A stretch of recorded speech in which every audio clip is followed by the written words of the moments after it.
And finally, we got sanctions with bite today from the European Union as it announced it would cut off Russia's key banks from the SWIFT financial transaction system. Now, this can rob Russia of being able to liquefy its assets to pay for the war. This was the EU president earlier today. Putin embarked on a path aiming to destroy Ukraine. But what he's also doing, in fact, is destroying the future of his own country. Meanwhile, Donald Trump has spoken about the conflict at the Conservative Political Action Conference, and he didn't miss. The problem is not that Putin is smart, which of course he's smart, but the real problem is that our leaders are dumb. And they so far allowed him to get away with this travesty and assault on humanity. That's what it is. This is an assault on humanity. So sad. Putin is playing Biden like a drum, and it's not a pretty thing as somebody that loves our country to watch. Just not a pretty thing to watch. You know, I was with Putin a lot. I spent a lot of time with him. I got along with him. I got along with President Xi. I got along with Kim Jong-un. Kim Jong-un has massive nuclear power. It's a good thing to get along with people, not a bad thing. Nudge, nudge, wink, wink. Joe, to discuss what Donald had to say today and several other big issues tonight, I'm joined now by One Nation's New South Wales leader, Mark Latham. Mark, thank you for your time. He is dead right, the Trumpster, isn't he? Well, I think what he's meaning is that Putin was canny to wait for a change in the presidency. Biden, a very weak, frail president in many respects, and then to watch the disastrous, humiliating American departure from Afghanistan. Putin thought it was time to strike. But you'd have to say that at the moment it looks like a miscalculation in that the international opinion, especially in the West, is against Putin.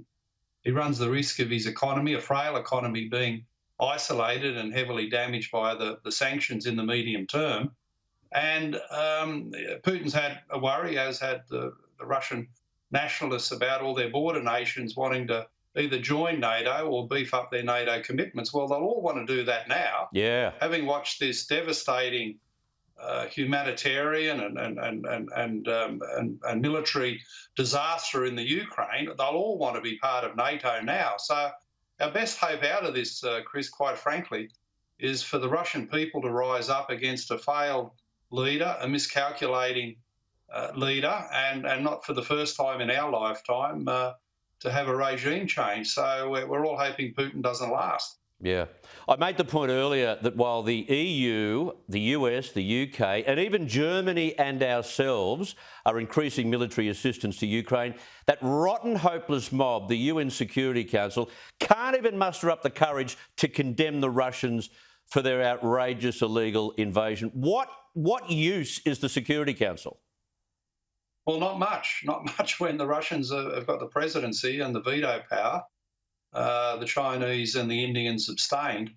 So the UN in this circumstance is irrelevant. They played a bit of a role in pushing back against the Iraq war, but they've really got no role now. But Chris, a war normally is the culmination of many mistakes in many places. And can I just point out one of the biggest mistakes, and Trump pointed this out in a meeting with the head of NATO, one of the biggest mistakes was for the Europeans to sign up to that gas deal with Putin and the gas pipeline. Yeah. And Trump was making the point where, the United States was funding NATO, but there they were making themselves more energy reliant on Putin, giving him more resources out of that gas deal. Yeah. And now where are they today? They've got financial sanctions, but they can't do the energy ones because they all went renewable in Western Europe.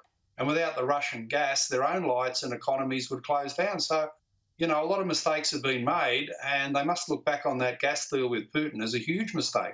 Yeah. That footage of Trump telling the NATO members and giving them a lecture about that was just an absolute, clean, bold middle stump.